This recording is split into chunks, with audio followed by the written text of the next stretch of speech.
দেখো, দ্রবণ প্রস্তুতের জন্য প্রয়োজনীয় সূত্র। যে কোনো একটা পদার্থের যে কোনো একটা যৌগ দিয়ে আমি একটা দ্রবণ তৈরি করব, তাহলে আমাদের এই তিনটা সূত্র মাথায় রাখতে হবে। দেখো, 1 নম্বর সূত্রটা W সমান SVM ডিভাইডেড 1000। ওকে, এখানে এই যে 1 নম্বর সূত্রটার একটু পরিচয়, SVM ডিভাইডেড 1000। এখানে W হলো এই দ্রবণের মধ্যে কতটুকু আমি দ্রব্য দিলাম, এই দ্রবণের মধ্যে কতটুকু দ্রব্য মানে পদার্থ দিলাম। মানে দেখো, বলে এই চিত্রের ক্ষেত্রে W এর মান কত?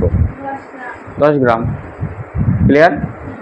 তাহলে W হচ্ছে দ্রবের পরিমাণ, দ্রবের পরিমাণ। এটা অবশ্যই হতে হবে গ্রামে। এককগুলো কিন্তু লক্ষ্য করো ভালো করে। তবে এখানে এস এর পরিচয় কি?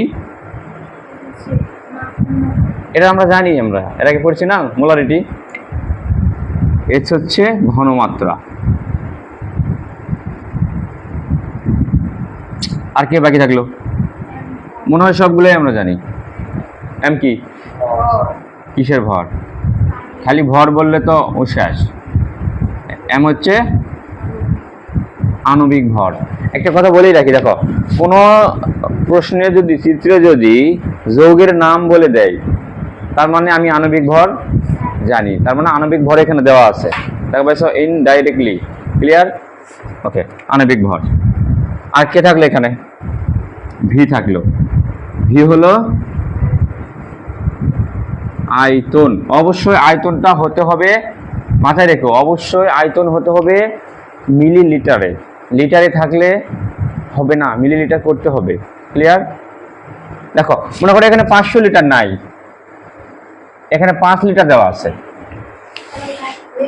কত? 5 লিটারে কত? 5000 মিলিলিটার। 1 লিটারে 1000 ml নাকি? 5 লিটারে 5000 ml। ক্লিয়ার? তাহলে অধিকাংশ প্রশ্নে মিলিলিটারেই থাকে। আচ্ছা, আর ভি হচ্ছে আয়তন। খেয়াল রাখতে হবে, ভিটা হবে সবসময় মিলিলিটারে। ক্লিয়ার? ওকে, শেষ।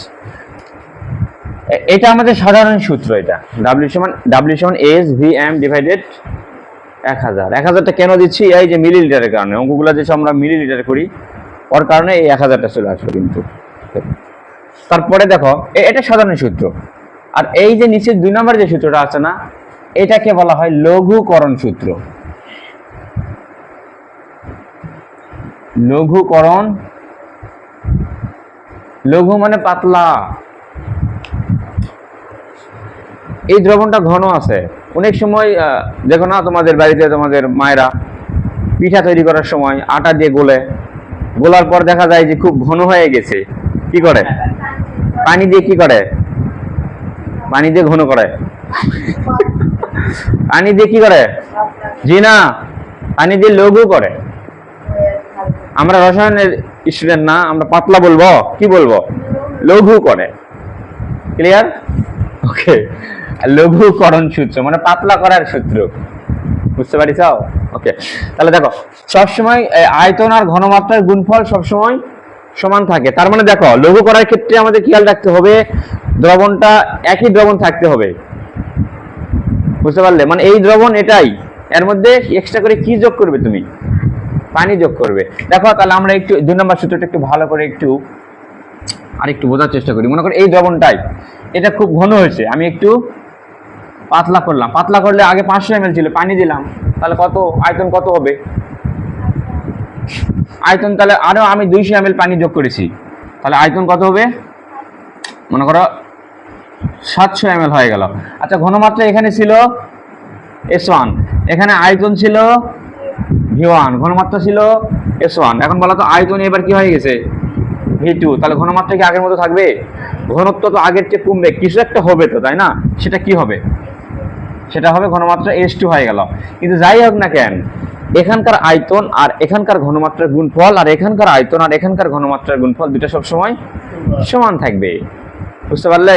এটা কেন সমান থাকতেছে বলো তো? দেখো এখানে আয়তন যা আছে ঘনমাত্রা কিছু একটা আছে, থাক। এখানে দেখো তুমি যখন আয়তন বাড়াবে ঘনমাত্রা ঘনত্ব কমে যাবে, তো এই বাড়তেছে ওই কমতেছে, ঠিক আছে, যে কারণে জিনিসটা আবার আগের মতোই থাকতেছে। এই জন্য দুটার গুণফল সবসময় একই থাকবে। আচ্ছা মাথায় রেখো, জিনিস কিন্তু একই থাকা লাগবে, জাস্ট কি অ্যাড হবে, এখানে পানি অ্যাড হবে, পানি অ্যাড হয় বেশি হবে, মানে লঘু হয়, তো পাতলাকরণ সূত্র, বুঝতে পারছো? বা এটা তো সূত্রটা উল্টাও হতে পারে, তাই না? আছে পাতলা মনে করেছি, এটা আবার কেমনে সম্ভব?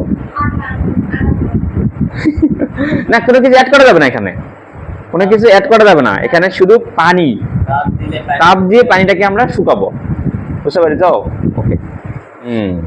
আচ্ছা, 1 নম্বর সূত্র আমরা বুঝছি, 2 নম্বর সূত্র বুঝছি, এবার 3 নম্বর সূত্রটা একটু বুঝতে হবে। 3 নম্বর সূত্র, এটা তো কম আসে, মনে করো যে কি মনে করবে তোমরা? এখানে আছে 500 ml, এই পাত্রে আছে 700 ml, কিন্তু জিনিস একই, ওই পদার্থ কিন্তু চেঞ্জ হয়নি। জিনিস চেঞ্জ করলে হবে না, এই সূত্র কাজ করবে না। সোডিয়াম কার্বনেট নিলাম, এখন কি করলাম, এই দুই পাত্র একবারে এক জায়গায় ঢাললাম, মিক্স, দেখা পাইছো, মিক্সার তৈরি করলাম। তাহলে এই যে বড় সড়ো একটা কি নিলাম, ড্রাম নিলাম নাকি, বড় সড়ো একটা ড্রাম নিলাম, তো ড্রামের মধ্যে এই দুটা এখানে ঢালে দিলাম, এই দুটাকে এখানে ঢালে দিলাম। তাহলে বলো তো এখানে বলে আর আয়তন কি আগের মতো থাকবে? আচ্ছা, আয়তন কি থাকবে না থাকবে ওটা আমাদের দেখার বিষয় নয়, ঘনত্ব কি এক, মানে ঘনমাত্রা কি এক থাকবে? এখানকার ঘনমাত্রার নাম কি হওয়া উচিত? এস, যেহেতু মিক্স করেছি, এক্স মিক্সার আচার খাওনি সবাইতে, মিক্সার আচার সবচেয়ে বেশি সব নাকি? ওকে, তাহলে এটা এর ঘনমাত্রা হবে এস মিক্স, তাহলে এর ঘনমাত্রা কত হবে?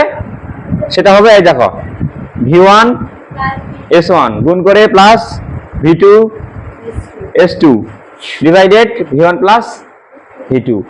এইটা করলেই আমরা নতুন ঘনমাত্রা পাবো, দুইটা পাত্রের দ্রবণ এক জায়গায় মিক্স করলে যেটা হবে সেটা পাবো।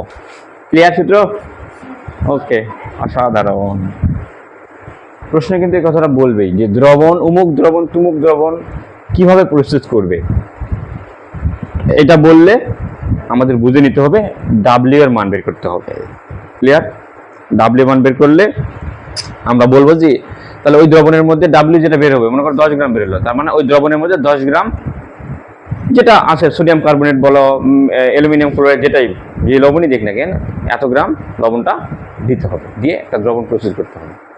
250 মিলিলিটার আয়তনিক ফ্লাক্স মানে হচ্ছে ওই যে কাঁচের তৈরি পাত্রগুলো থাকে না, ওগুলা ফ্লাক্সে 0.2 মোলার সোডিয়াম ক্লোরাইড দ্রবণ কিভাবে প্রস্তুত করবে, যেটা এর আগে ক্লু দিলাম, কিভাবে প্রস্তুত করবে, তার মানে কি বের করতে হবে? ডাব্লিউ বের করতে হবে। ওটা ছাড়াও আমরা দেখতে পারি কোন মান দেওয়া আছে, যেটা দেওয়া নাই সেটাই বের করতে হবে, তাই তো নাকি? তাহলে একটু সাইড নোট করে নি, দেখি তো কি দেওয়া আছে। এটা কি দেওয়া আছে? V 250 ml। এটা কি দেওয়া আছে? 0.2 মোলার। এটা কার মান? এটা ঘনমাত্রা। মোলার মানে মোলারিটি, কিসের একক? ঘনমাত্রার একক এম বলে। এটা হলো এস সবসময় এরকম ছোট হয়, বুঝছো, খুব বেশি বড় হয় না কিন্তু। আর মোলার বলাই আছে তো, কোথাও এম থাকলেও বুঝবো এটা ঘনমাত্রা। তাহলে এস সমান 0.2। তারপর দেখো কোনো একটা যৌগের নাম বলে দেওয়া আছে, মানে আমি আণবিক ভর আমি জানি, এম জানি, তাহলে আণবিক ভর এম সমান সোডিয়ামের কত? সোডিয়ামের 23, 11 দুগুণে 22, 22 আর 23। ক্লোরিনের হলো 17 দুগুণে 34, 35.5। ক্লোরিন আর কপার এই দুটা ব্যতিক্রম না, পয়েন্ট আছে। কপারের 63.5, 35.5, বাস এটা যোগ করলেই হয়ে যাবে।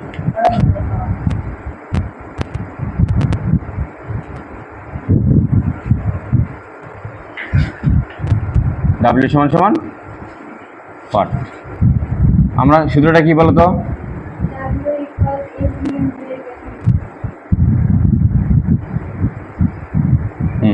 এস 0.2, ভি হচ্ছে 250, এম হচ্ছে 58.5, আর নিচে আসলো 1000।